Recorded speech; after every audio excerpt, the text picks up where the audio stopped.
Step-by-step guide, how to generate an encrypted, password-protected PDF document.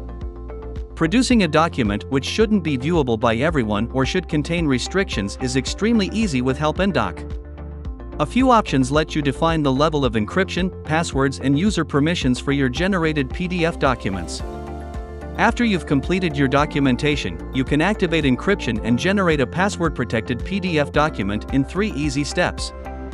Click the top half of the Generate Help button in the Home ribbon tab. This displays the Generate Documentation window. The builds created for this project are listed along the left-hand side in your build list. Click a PDF build to access its settings. Then, click Customize to access the PDF Settings tab if it is not already visible. To define PDF encryption settings, click the Encrypt Document tab where you can customize the following settings. Make sure to check the Encrypt Document checkbox to activate this feature. Select the encryption algorithm that you'd like to use.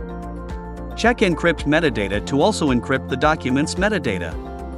You can define the passwords for the owner, you, and your users. The owner will be granted all permissions while the users will only have access to the permissions defined in the User Permissions group.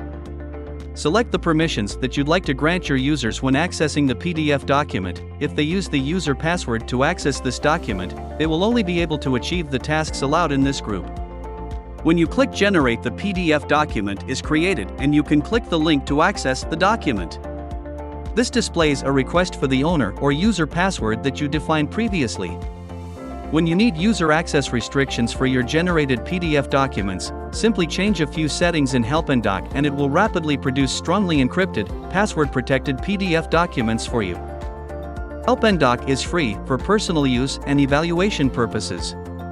You can download it at HelpNDoc.com and see other video guides at HelpNDoc.com/online-help. Thanks for watching.